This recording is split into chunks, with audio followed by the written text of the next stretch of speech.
Your salary doesn't align with our new compensation structure, Sloane Reeves said flatly, her manicured hands folded neatly on the polished conference table.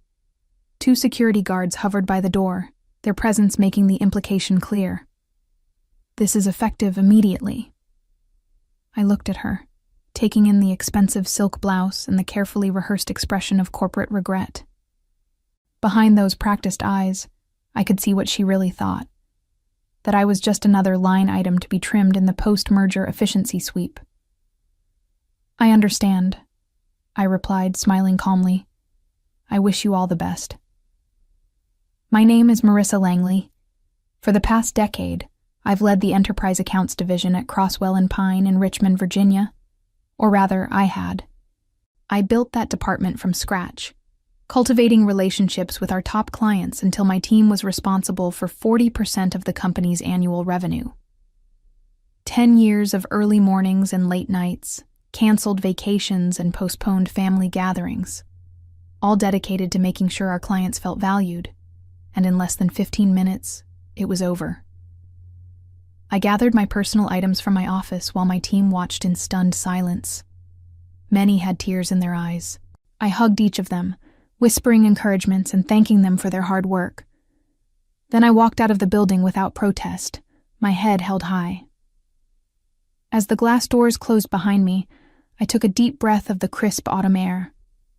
The security guard who had escorted me out, Thomas, who'd worked there for 12 years, and whose daughter I'd helped get an internship last summer, looked apologetic. I'm sorry, Mrs. Langley. This doesn't feel right. It's okay, Thomas. Change is part of business. But as I drove home, the weight of what had happened finally hit me. I had given everything to Crosswell and Pine. I had delayed starting a family, missed my father's 70th birthday celebration, and worked through pneumonia to close our biggest account. All because I believed in what we were building. When the merger with Ardentix Group was announced 3 months ago, I'd had reservations. Their corporate culture was notoriously cutthroat, and rumors of their strip-and-sell tactics had circulated in the industry for years.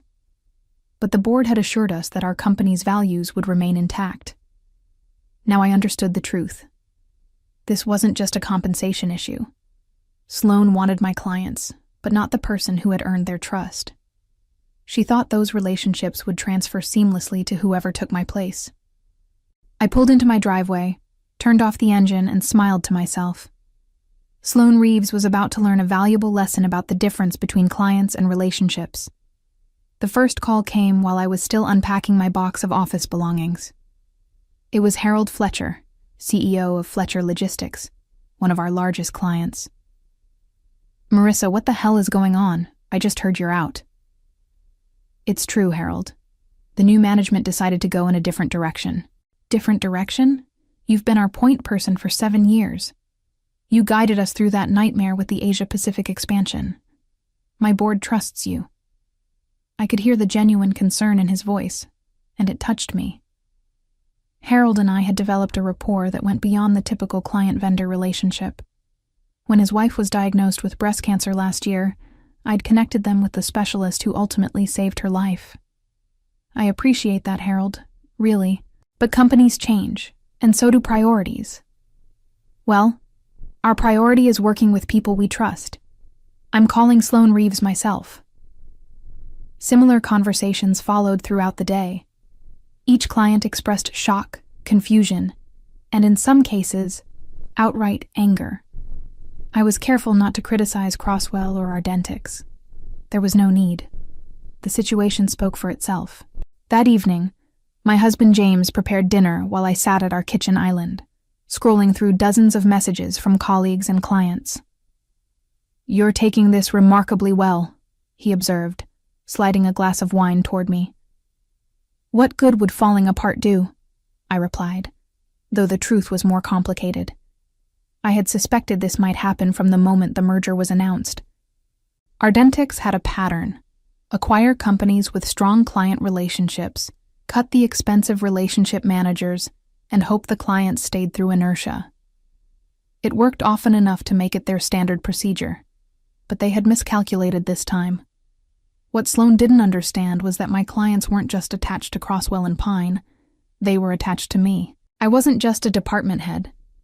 I was the person who answered their calls at midnight when problems arose, who remembered their children's names, who anticipated their needs before they even realized them themselves.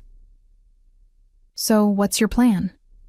James asked, knowing me too well to believe I didn't have one. I took a sip of wine and thought about the non-compete clause in my contract. It was stringent, but not impossible to navigate. And more importantly, I knew exactly which clients would follow me once it expired. For now, I'm going to take a much-needed break. Maybe we'll finally take that trip to Portugal we've been talking about. I smiled, but my mind was already racing with possibilities. The news of my termination spread quickly through Richmond's business community. By the following morning, my phone was inundated with messages. Former colleagues, industry contacts, and even competitors expressing their disbelief. I spent the day organizing my home office and responding to messages. Around noon, my former assistant Eliza called. "It's chaos here," she whispered. "Sloane's been in emergency meetings all morning. Fletcher Logistics, Westland Manufacturing, and Davidson Partners all called demanding to know why you were let go." "That sounds stressful," I said neutrally. "Marissa, she's telling everyone that you were asking for an unreasonable compensation package after the merger, that you were being difficult." I laughed softly. "That's interesting, considering I was never even given the opportunity to negotiate. Everyone knows it's not true. Your team is furious. We're all updating our resumes." After we hung up, I sat back in my chair, contemplating. Sloane was already crafting a narrative to justify my termination. It was predictable, but short-sighted. The clients knew me too well to believe I'd put personal gain over their needs. Later that afternoon, I received an unexpected visitor. Gerald Davidson himself, the 80-year-old founder of Davidson Partners, was standing on my front porch. "I hope I'm not intruding," he said when I opened the door, leaning slightly on his cane. "But some conversations shouldn't happen over the phone." I invited him in and made tea. Gerald had been my first major client when I joined Crosswell and Pine. He had taken a chance on me when I was still proving myself, and that trust had evolved into a friendship that transcended business. "I spoke with Sloane Reeves this morning," he said, his weathered hands wrapped around the teacup. "She fed me some nonsense about restructuring and compensation packages." "That seems to be the official line," I replied. "Marissa, I've been in business for over 50 years. I know when someone's trying to sell me a load of garbage." He set down his cup firmly. "Davidson Partners has been with Crosswell and Pine because of you. When my grandson had that problem with substance abuse, you found him the treatment program that turned his life around. When we needed to pivot during the pandemic, you were there with solutions while everyone else was panicking." He reached into his jacket and pulled out an envelope. "This is a letter formally notifying Crosswell that we're reviewing our contract. I wanted you to know before they did. Gerald, I appreciate your loyalty, but I don't want you to make business decisions based on personal feelings." He smiled, the wrinkles around his eyes deepening. "This is a business decision. Without you there, the quality of service will decline. It's that simple." After Gerald left, I sat with the knowledge that the first domino had fallen. Not because I had pushed it, but because relationships built on genuine care and trust have their own momentum. The realization was both sobering and empowering. I hadn't been just doing a job all these years. I had been building something invaluable. 3 days after my termination, I received a call from a number I didn't recognize. "Marissa Langley speaking." "Marissa, this is Diane Reynolds from Ardentix Legal." Her voice was clipped, professional. "We've noticed some unusual activity with our key accounts and wanted to touch base." I moved to my home office window, gazing out at the maple tree in our front yard, its leaves turning brilliant shades of orange and red. "I'm not sure how I can help with that, Diane. I no longer work for the company." "Yes, but we believe you may be contacting our clients and potentially violating the terms of your non-compete agreement." I had anticipated this call. Sloane was feeling the pressure and looking for someone to blame. I haven't solicited any business or contacted any clients with the intention of taking their business, I replied truthfully. If clients have reached out to me personally, that's their prerogative. We have reason to believe you're actively undermining the company. That's simply not true, Diane. I've been nothing but professional, but I can't control how clients react to my departure. After a tense back and forth, Diane ended with a thinly veiled threat about legal consequences if I violated my agreement. I hung up, unfazed. Later that day, James came home early from his job as a professor at Virginia Commonwealth University. I bumped into Benjamin Wright at the coffee shop, he said, mentioning a mutual friend who worked on Crosswell's board. He says all hell is breaking loose.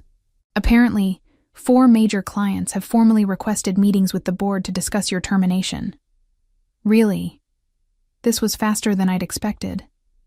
Benjamin said Sloane's been trying to handle it herself, but the clients are insisting on board involvement. They're questioning her judgment. I allowed myself a small smile. That's interesting. He also mentioned they had an emergency financial meeting. They're projecting significant losses if these clients leave. Over dinner, we discussed what this might mean. James studied me with a knowing look. You're planning something, aren't you? I twirled spaghetti around my fork. Let's just say I'm considering my options.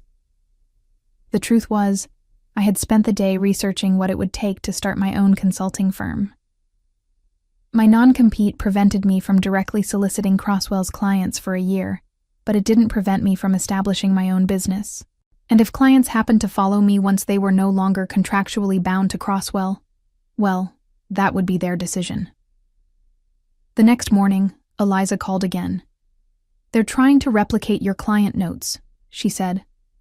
Sloane has the account managers combing through every interaction you documented, trying to piece together the relationships. I nearly laughed out loud.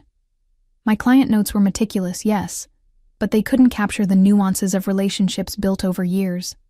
They couldn't record how I remembered that Fletcher's daughter was allergic to shellfish when ordering catering for meetings, or how I always sent Davidson a bottle of his favorite bourbon on his birthday, or how I'd helped Westland's CFO navigate a personal crisis that had threatened to derail a major deal. How's it going for them? I asked. Terribly. Sloane had a call with Fletcher Logistics yesterday that ended with him yelling that reading Marissa's notes isn't the same as being Marissa. After hanging up, I opened my laptop and continued working on my business plan. I called it Langley Strategic Partners.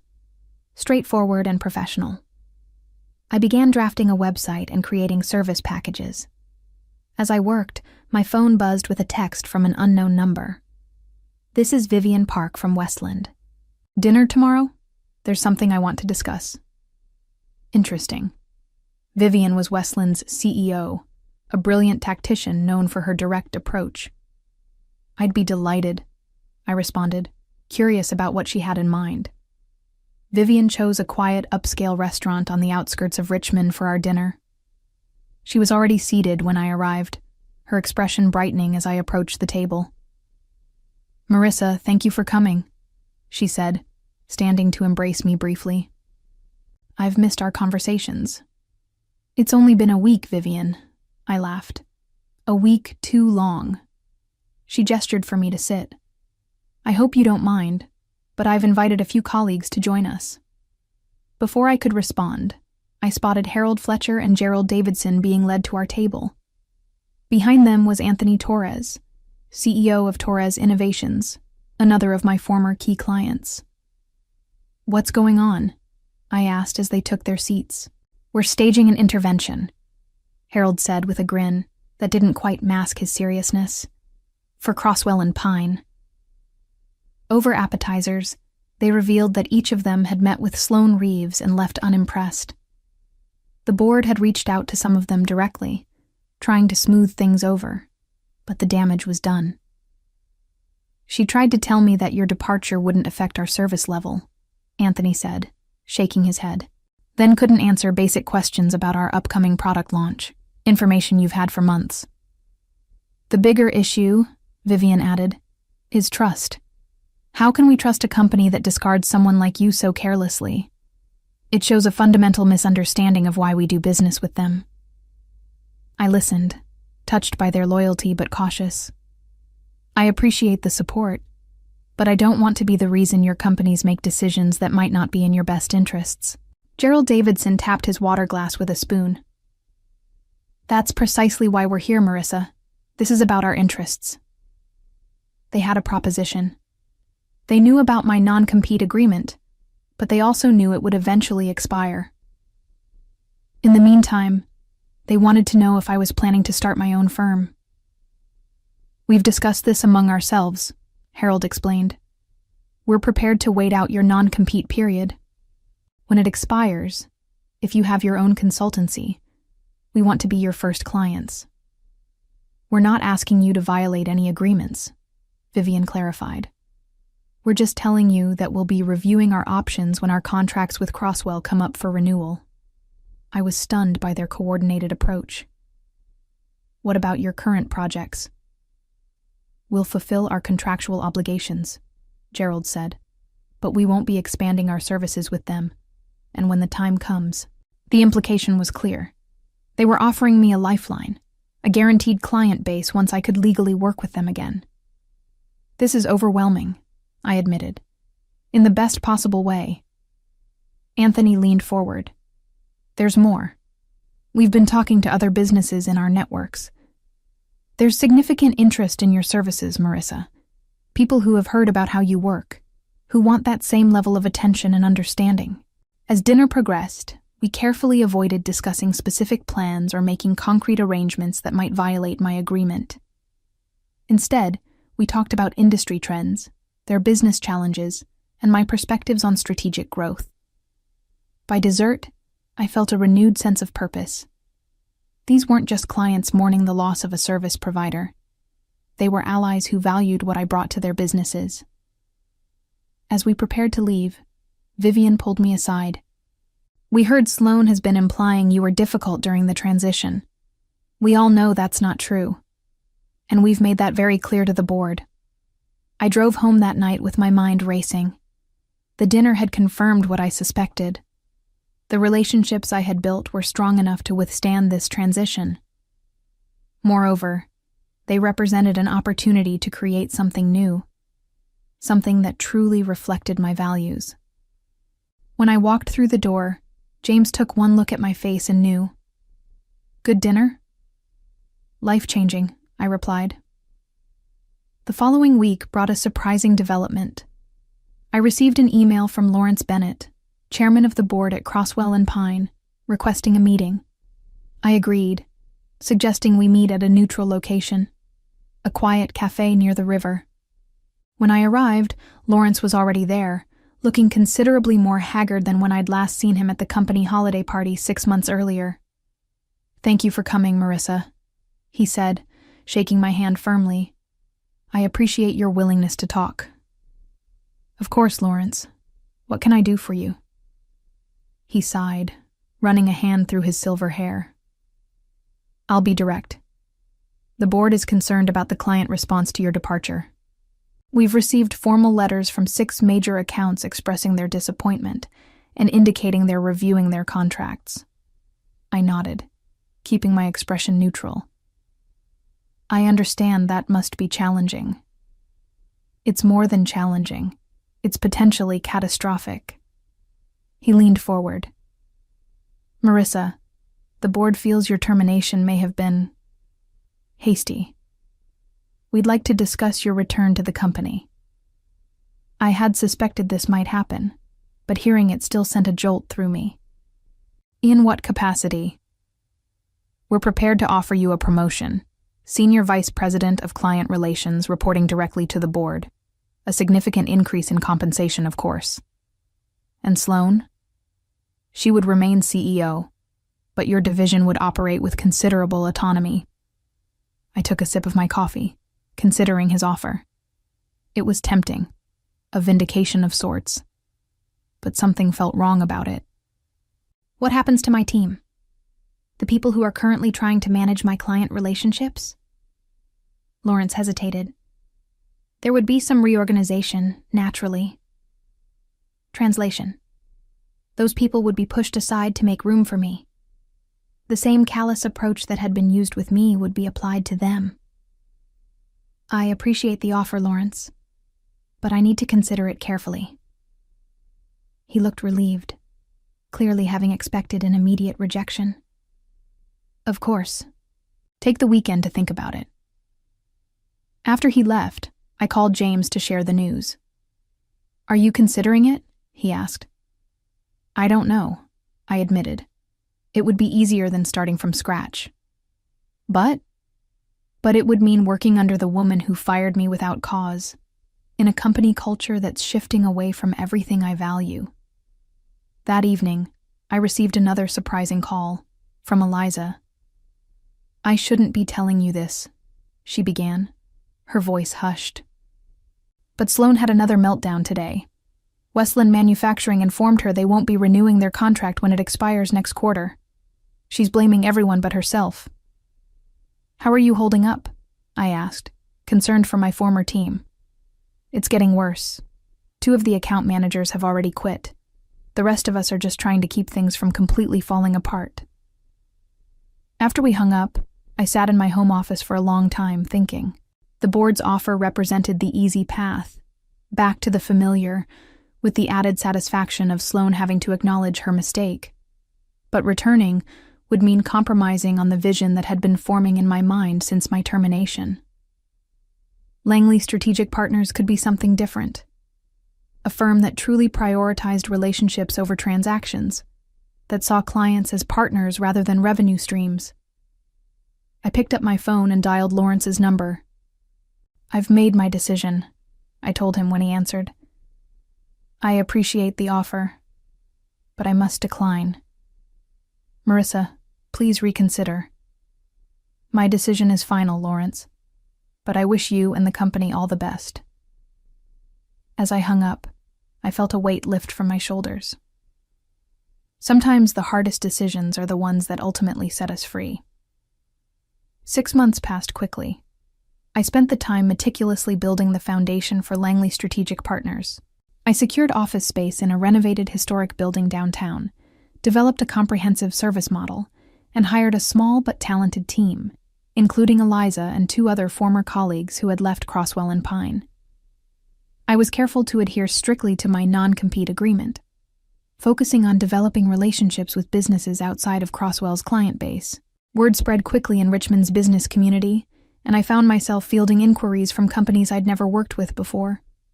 Meanwhile, the situation at Crosswell and Pine continued to deteriorate. Through the grapevine, I heard that Fletcher Logistics had reduced their contract by 60%. Davidson Partners had shifted all new projects to other firms. Westland Manufacturing had not renewed their contract at all. The morning my non-compete officially expired, I woke up feeling oddly calm. This was the day I had been working toward, but there was no need to make dramatic moves. The groundwork had already been laid. I arrived at the office early and had just settled at my desk when my phone rang. Is today the day? Harold Fletcher asked without preamble. I smiled. It is. Excellent. I'm sending over the contract we discussed. We've been holding this project specifically for you. By noon, I had received similar calls from Vivian, Gerald, and Anthony.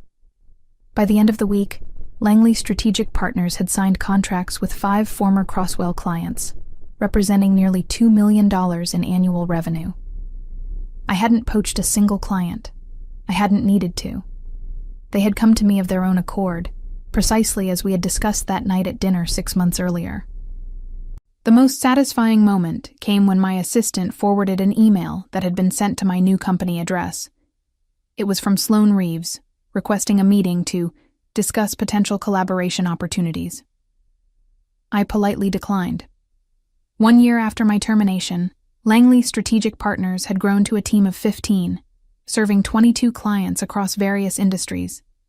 We had moved to larger offices and were developing a reputation for excellence and integrity. I was reviewing quarterly projections when Eliza knocked on my office door. You have a visitor, she said, looking slightly uncomfortable. Sloan Reeves. I raised an eyebrow. I don't recall having an appointment with her. You don't. She just showed up and insisted on seeing you. I sighed. Send her in.